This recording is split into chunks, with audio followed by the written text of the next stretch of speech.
All right, what is going on, YouTube 26? How are y'all doing today? And welcome to the first face-to-face video we've really done in a while. The first I think we've done on this channel. But obviously, if you want to see more face-to-face videos, they're linked in the my old channel. It's on the front page. You can find it on my YouTube channel. It's not that hard to find.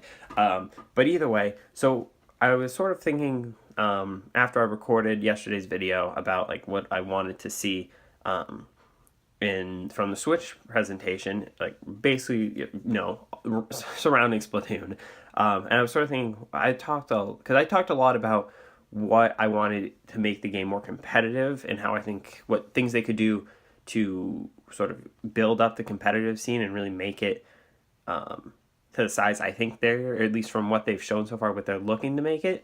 But another side to the competitive scene is obviously the viewership. You can have the most competitive game out there, but if there's not something for the casual player to enjoy, then they're not going to watch, right? Because the whole thing with what makes competitive fun to watch is that you can see players who are better than you at doing something, and you can watch them do it, and that's what you're like, wow, that's so impressive to watch. It's the whole reason why in traditional sports, why they're so popular. Like, seeing the best of the best do what you can't is really entertaining, right? But if there's not something for the casual player to enjoy and do in the game, then they're not going to play it. Thus, they're not going to want to watch competitive Splatoon. So in this video, I just sort of wanted to talk. Sorry, I just sort of wanted to talk about things that I think they could do to entice the casual player to play more, and to really just build up the stuff to do in the game to make the game have more replay value, I guess. And so the first thing, and it's something I think I've talked about a little bit before, but I want to be able to have a lot more customization.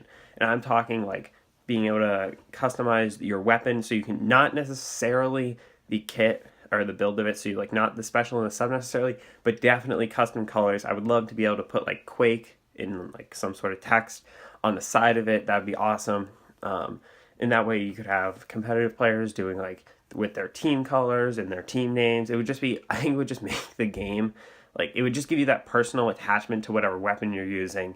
And then maybe they could sort of transfer that into the gear. Obviously, if you've watched enough of my videos about what I think they'll do with the gear, you know that I think gear will have a different place in Splatoon 2 or whatever they're going to call it. So, but if you could do like maybe custom colors there, I don't know. I just like, and then also I'd like to see like calling cards and emblems, stuff like that. And with that, I'd also like to see achievements in the game. So like if you get X amount of kills with, I don't know, we'll just stick with the Splatoon 1 as we'll call it now. We'll stick with the weapons and stuff in that game just because that's what we know. So let's say if you got, I don't know, 200 kills with the Berry Splattershot Pro, you unlocked a custom or like a special calling card that you could use. Or let's say if you got, I don't know, 300 kills with the T-Tech, you unlocked the ability to put pink as the main color under your T-Tech. Just stuff that like the casual player could like grind the game to do. And it would also make playing like solo queue and turf war as well more entertaining. Like it would give more reason to do it other than just your rank. And I guess sort of a nice segue from there is Splatoon needs more ways to play the game. And I don't mean just in the addition of more competitive game modes, or ranked game modes, I should say. I think the game would really benefit from unranked rank, if that makes sense. So you could play Tower Control, Rainmaker, Splat Zones, but it wouldn't affect your rank. And so, I mean, like, obviously the whole point of that, like, ranked is great, but there are times where, like, I don't necessarily want to have to focus that much. Or let's say I'm trying to work on a new weapon. Like, I'm not going to go hop into S plus because that's not going to help me because I'm just going to get destroyed. Like with a roller, I'm if I get one kill in an S plus game with a roller, that's a good game for me. But like the ability to go like, because currently what then you're forced to do is to go play turf war, and turf war it's just such a different experience the way you play the game that it's almost just like if I get like let's say I have a really good let's say I go like 15-3 with a roller in turf war. I don't think I've actually ever done that, but like, that doesn't mean I'm now actually half decent with the roller. No, it means that I got into a good turf war lobby. Like the comparison in how you play in ranked versus how you play in turf war is so different that turf war is not really a good practice for anything but like holding turf and practicing 1v1s. That's about it.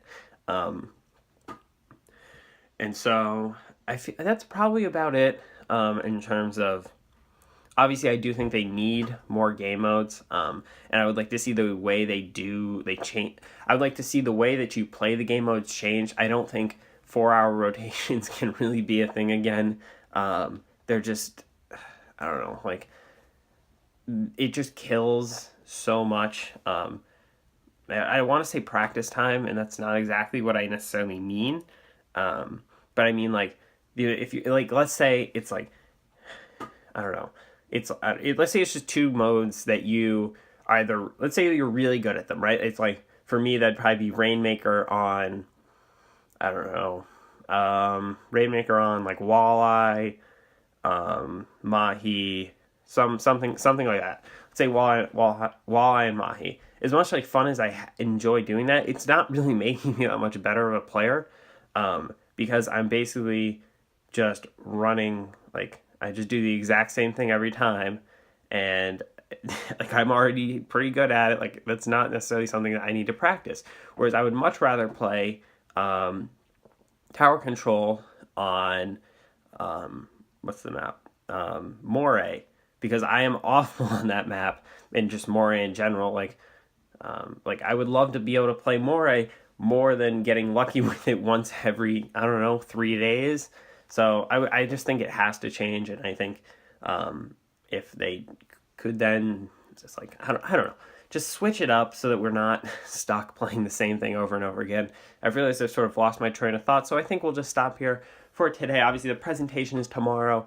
Very exciting. I don't know if I'll be in school tomorrow. I've taken the last 2 days off because my concussion symptoms have sort of revamped themselves, so that hasn't been good. But I don't know. So we'll see how I'm feeling tomorrow morning. I mean, I'll be home for 11 anyways, but if I don't go to school, then it'll mean I don't know. It's fine. It would just I need to stop talking and get out of here. I don't know why I was just waving my hands. Thank you guys so much for watching. Obviously, if you enjoyed, please remember to click that like button, and I'll see you guys next time. Goodbye!